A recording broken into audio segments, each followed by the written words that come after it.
Bom dia, bem-vindos mais uma vez ao culto da Igreja Evangélica de Algés. Estamos novamente no domingo, mais uma semana que passou. Esperamos que cada um nas suas casas ainda de saúde e em segurança. Alguns já regressando à normalidade, ou à nova normalidade, mas regressando já aos seus trabalhos e saindo de casa mais um pouco.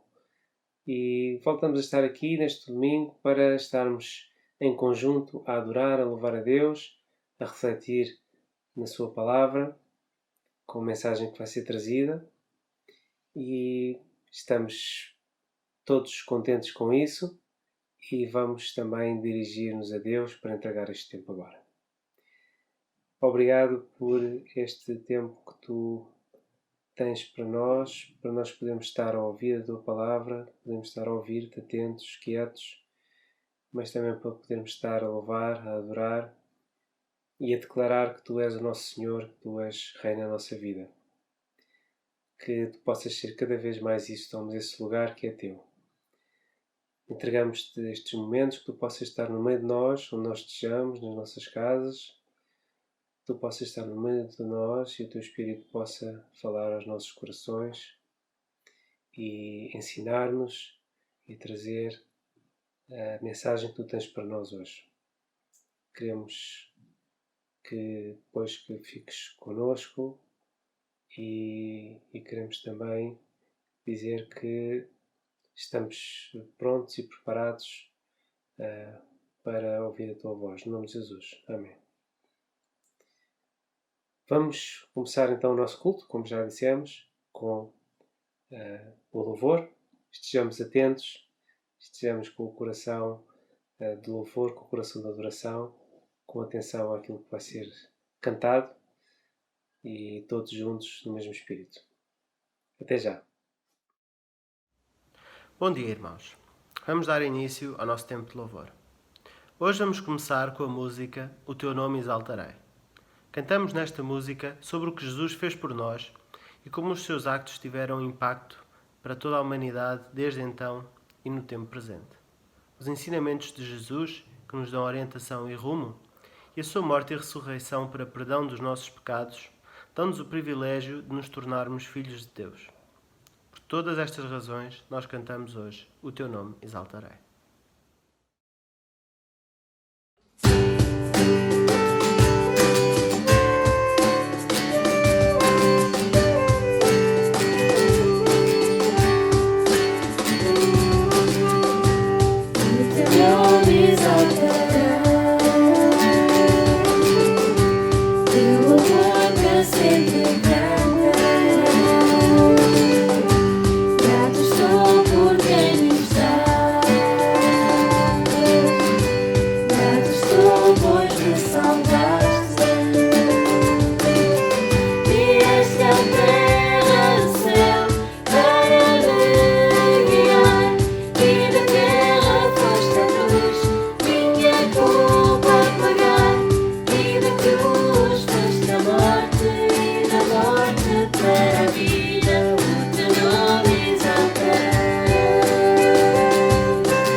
Minha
Em Salmos 30, 11 a 12, diz o seguinte: Então ele mudou o meu choro em dança alegre. Arrancou-me a roupa da tristeza e fez-me vestir de alegria. Agora posso cantar-lhe louvores, em vez de jazer em silêncio. Senhor, meu Deus, eu te cantarei para sempre.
Bom dia.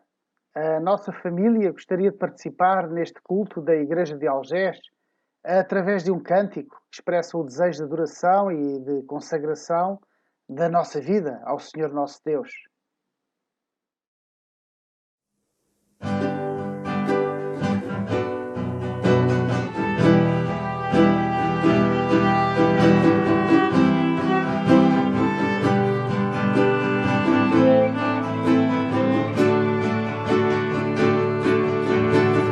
Venho, Senhor, minha vida oferecer.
o meu coração, eu quero ver-te,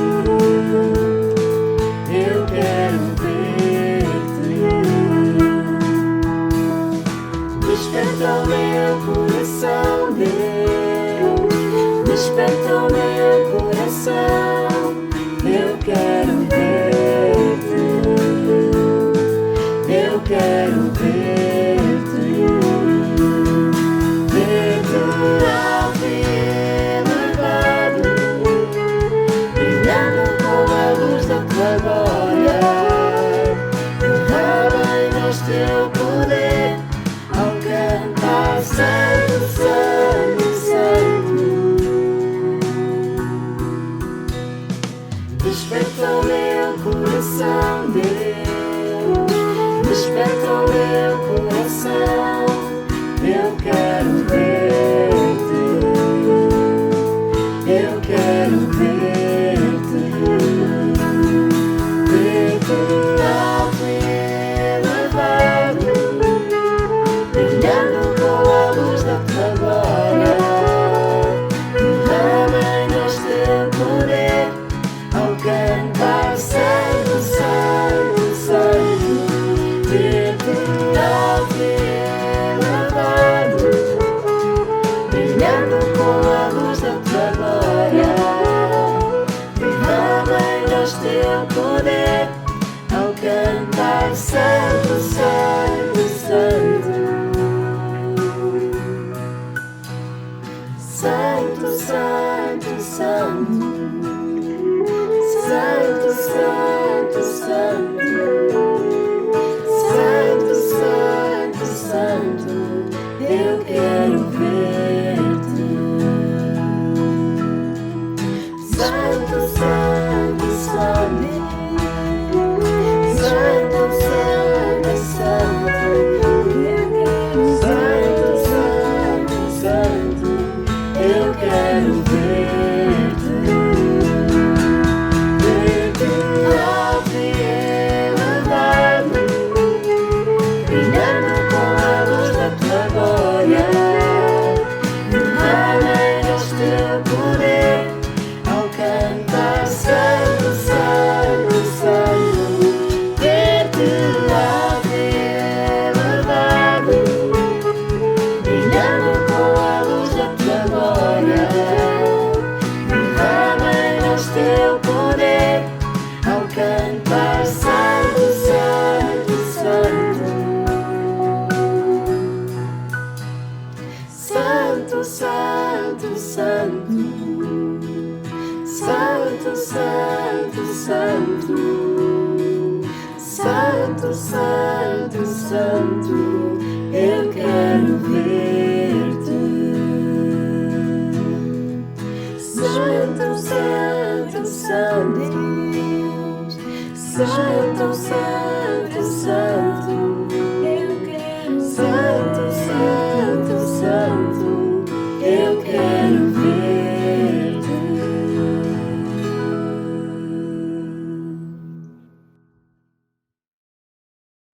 Para a próxima música, eu escolhi a passagem que está em Salmos capítulo 8. Um salmo de Davi que diz o seguinte: Senhor, Senhor nosso, como é majestoso o teu nome em toda a terra. Tu, cuja glória é cantada nos céus, dos lábios das crianças e dos recém-nascidos, firmaste o teu nome como fortaleza por causa dos teus adversários, para silenciar o inimigo que busca vingança. Quando contemplo os teus céus, obra dos teus dedos, a lua e as estrelas que ali firmaste, pergunto: que é o homem para que com ele te preimportes? E o filho do homem para que com ele te preocupes? Tu o fizeste um pouco menor do que os seres celestiais, e o coroaste de glória e de honra. Tu o fizeste dominar sobre as obras das tuas mãos, sobre os seus pés tudo puseste, todos os rebanhos e manadas, e até os animais selvagens, as aves dos céus, os peixes do mar, e tudo o que percorre as veredas dos mares. Senhor, Senhor nosso, como é majestoso o teu nome em toda a terra. E com este salmo, Davi estava a querer exaltar o nome do Senhor e magnificá-lo. E vamos então com esta música também e com este espírito, exaltar e magnificar o nome de Deus.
Foi o nosso tempo de louvor, sempre uma ótima oportunidade para estarmos em louvor e adoração a Deus e a apreciar também um pouco o trabalho e as vozes e a dedicação de todas estas pessoas que têm estado aqui envolvidas.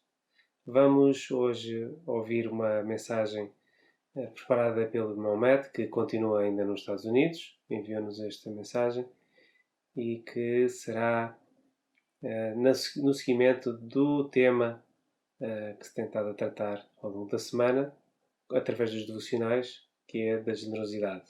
Vamos ficar então com ele e ouvir a palavra de Deus. Bom dia, Igreja! Espero que todos estejam bem.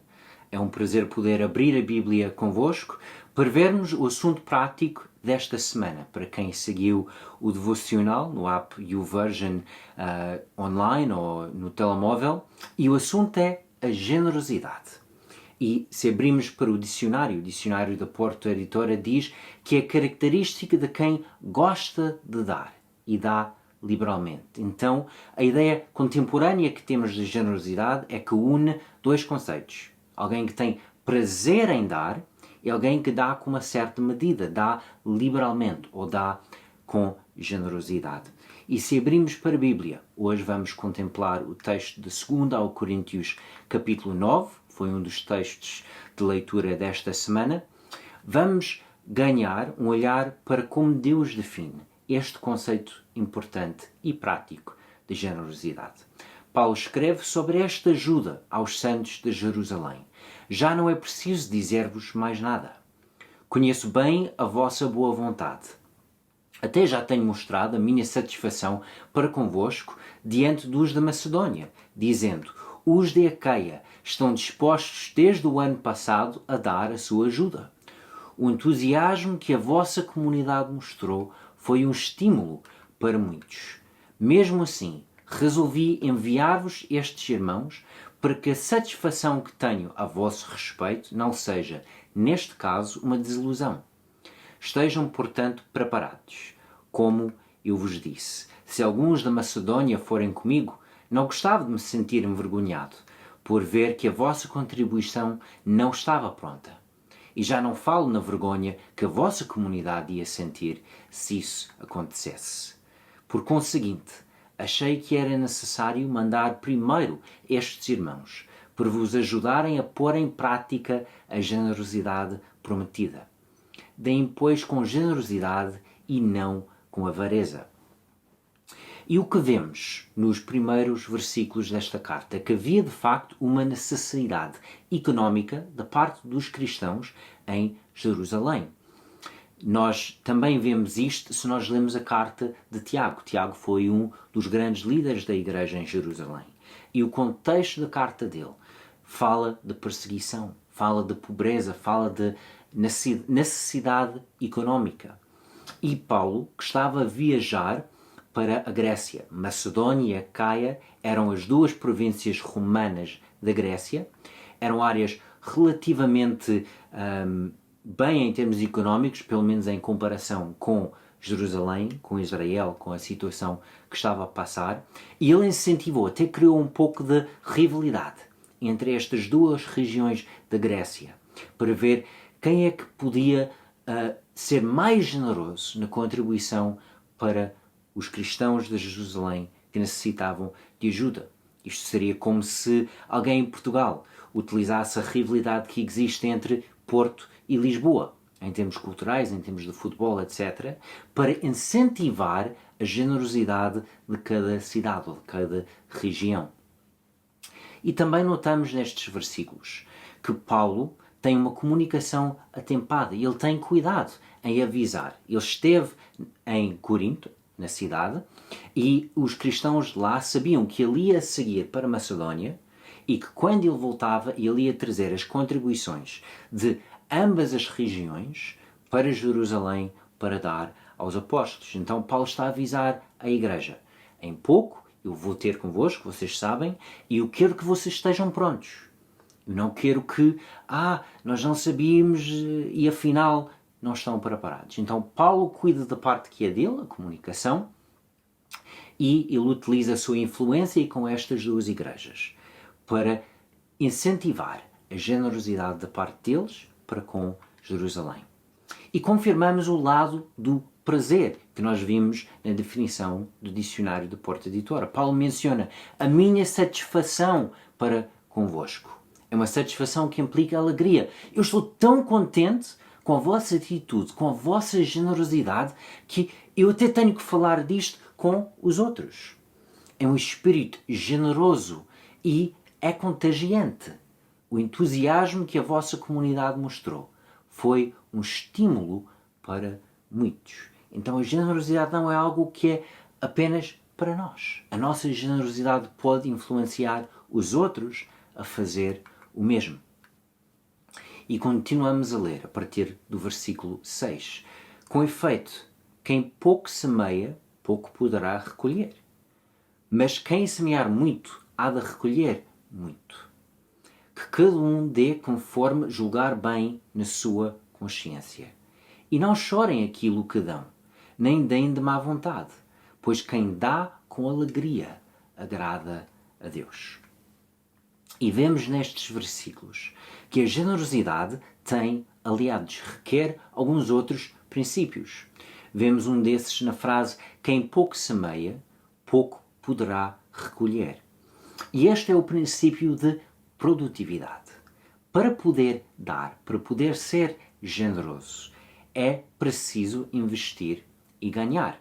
Este princípio de investir, de trabalhar e trabalhar bem, para ganhar dinheiro, não com o intuito de eu quero ficar rico, eu quero ter o dinheiro para mim, mas para poder também abençoar aos outros. É algo profundamente bíblico.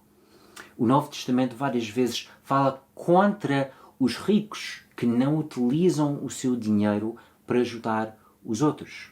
Mas a riqueza em si não é algo negativo.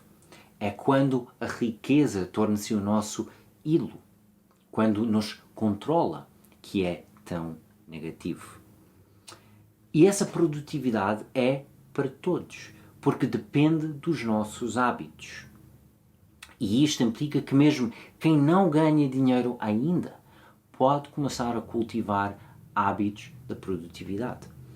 A minha irmã mais nova ainda está em casa, acabou o 12º ano e antes dela acabar a escola tive a ajudar com alguns projetos dela e vi que nem todos os hábitos que ela está a cultivar contribuem necessariamente para a produtividade. Ela começa a fazer um projeto no computador, tem que escrever um texto e de repente está a olhar para o telemóvel.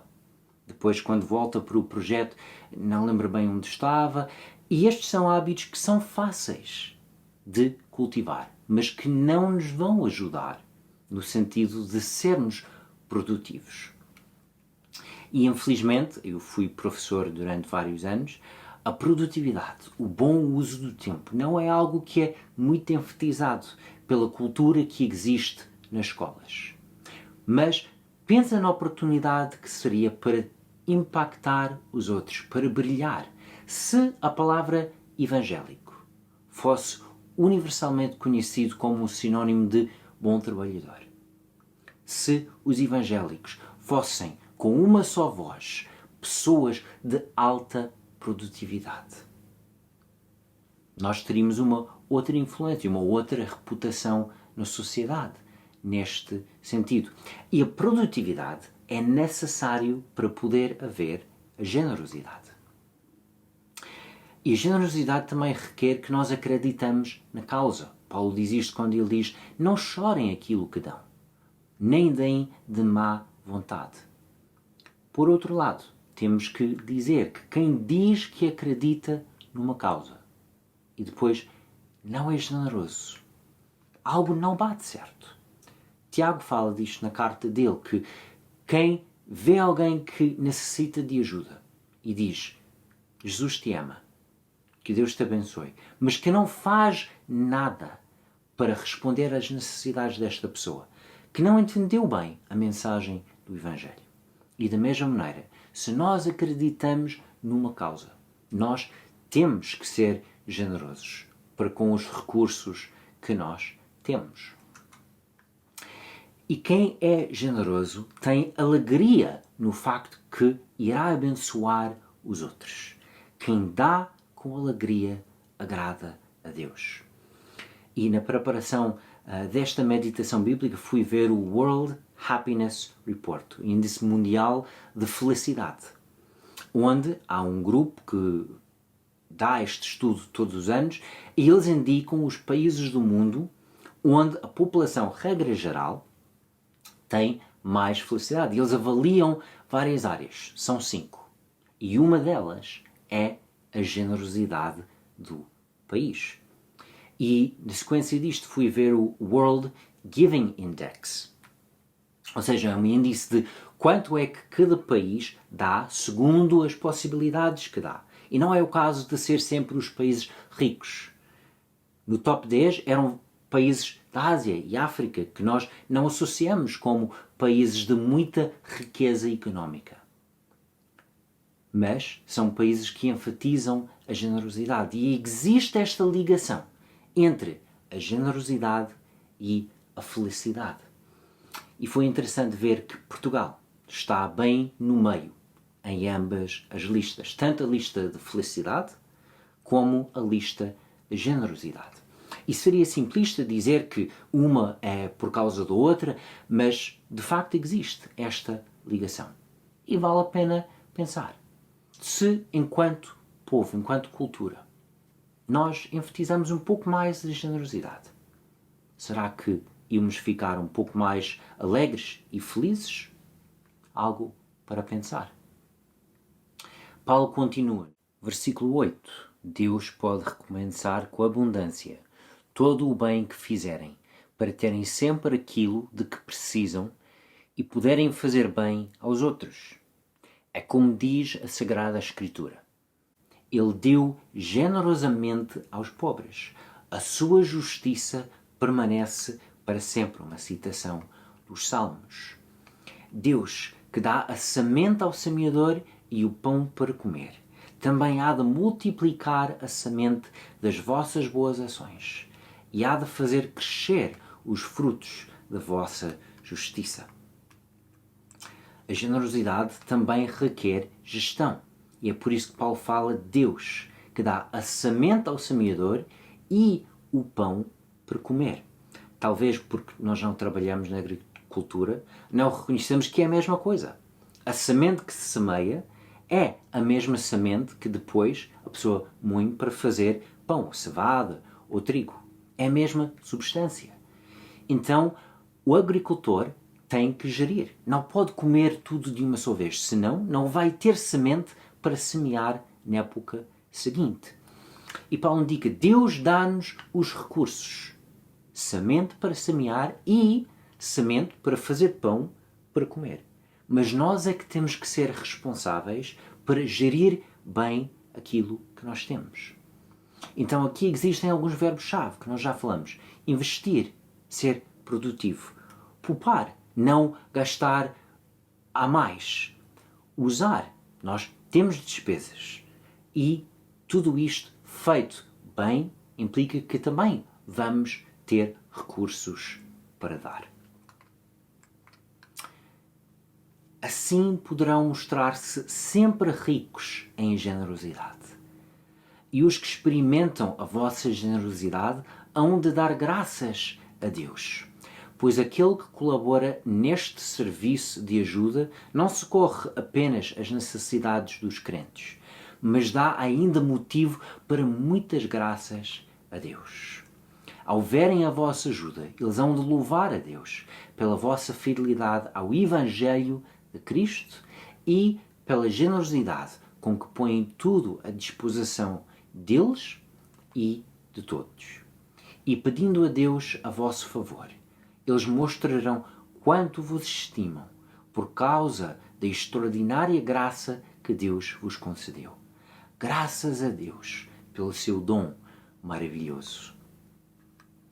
E vemos também a nossa generosidade glorifica a Deus. É isto que Paulo escreve. Ao verem a vossa ajuda, eles, não apenas os crentes, mas vários, hão de louvar a Deus pela vossa fidelidade ao Evangelho de Cristo e pela vossa generosidade. E neste sentido, nós temos que cultivar um hábito de gestão que mede tudo. O tempo, o dinheiro, tudo o que nós temos, tudo o que façamos à luz da eternidade.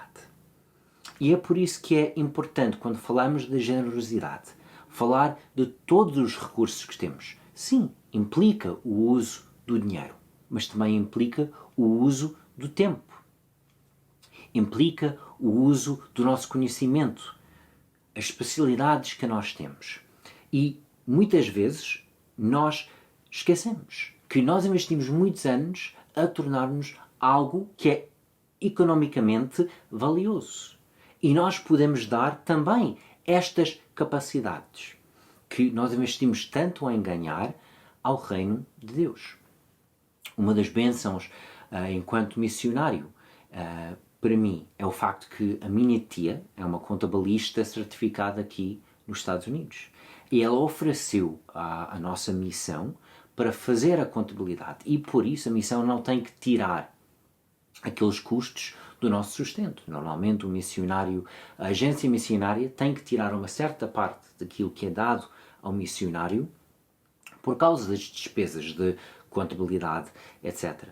E porque a minha tia dá não só o tempo, mas dá aquilo que ela sabe fazer ao reino de Deus. Isto implica que a agência missionária não tem que tirar este curso e abençoa vários ministérios à volta do mundo com esta especialização que ela tem, ser contabilista, ao dar esta capacidade, a ser generoso para com o conhecimento e o tempo dela a favor do reino de Deus. Então devemos pensar, o que é que eu tenho? Dinheiro, tempo, conhecimento, capacidades. E como é que eu posso abençoar outros através daquilo que Deus deu-me? Gostaria de concluir com alguns conselhos de John Wesley, um homem que Deus utilizou alguns séculos atrás para iniciar avivamentos, tanto na Inglaterra como nas colónias, que depois tornaram-se os Estados Unidos. E em relação ao uso dos nossos recursos, ele disse o seguinte: ganhar tudo o que puder, poupar tudo o que puder, para dar tudo o que puder. E neste sentido nós vemos as palavras-chave que vimos ao longo da meditação hoje. Começa com os nossos hábitos. E estes hábitos nós começamos a cultivar mesmo quando estamos na escola, antes de trabalhar. Porque estes hábitos podem nos ajudar a ser produtivos. E quem tem alta produtividade, regra geral, ganha mais. E se a pessoa cultiva bons hábitos de gestão. É isto que Wesley queria dizer com poupar. Ele não queria dizer põe muito dinheiro no banco para depois reservar para uma outra data. Isto faz parte de uma boa gestão financeira. Mas quando ele disse poupar, o que ele queria dizer é não viver uma vida luxuosa. Garantir que nós vivemos, que nós conseguimos ter uma vida, ir de férias, fazer as coisas que nós precisamos, mas que não gastamos desnecessariamente, para poder depois também dar com generosidade. E nós devemos ser generosos, porque isto permite abençoar os outros com alegria. E isto glorifica a Deus. Então vemos que é a vontade de Deus, glorifica a Ele. Traz-nos alegria e felicidade ao saber que nós estamos a ajudar e abençoar os outros e que estamos a fazer em nome de Cristo. Então, por que não sermos generosos? Por que não cultivar hábitos de produtividade, de boa gestão, para podermos honrar a Deus e abençoar os outros desta maneira? Espero que tenham todos uma muito boa semana. Um abraço dos Estados Unidos. Espero que tenham podido refletir e aplicar esta mensagem a cada uma das vossas vidas, a cada uma da situação concreta que estão a viver. Nós recordemos sempre que não é preciso termos uma grande abundância, seja do que for, para começarmos a dar, mas que é na situação que estamos hoje que Deus nos usa. É sempre na situação que estamos, no momento em que estamos, que Deus nos pode usar. Assim estejamos nós também disponíveis e atentos a esta possibilidade e à necessidade dos que estão à nossa volta, quer financeira, quer emocional, quer espiritual. Vamos encerrar o nosso culto dentro em pouco. Esta semana não temos aniversariantes a celebrar. Temos sim as notícias sem grandes novidades ainda em relação ao nosso regresso aos cultos presenciais, visto que há uma grande instabilidade ainda na situação da Covid-19 em Lisboa, e parece-nos que é prudente ainda continuar com os nossos cultos online. E é assim que vamos continuar por agora. Recordo também que vamos continuar o mesmo programa que temos feito, com os adolescentes à quarta-feira às 6 horas, às 18, e às terças e quintas a reunião de oração às 18h30. Espero que tenham uma boa semana, que tenham aproveitado e que possam, ao longo da semana, também continuar a refletir no que foi aqui dito e pensado e aplicar à vida de cada um. Uma boa semana e que Deus vos abençoe. Eu quero ser, Senhor amado, como um vaso nas mãos do oleiro. Quebra minha vida e fala de novo. Eu quero ser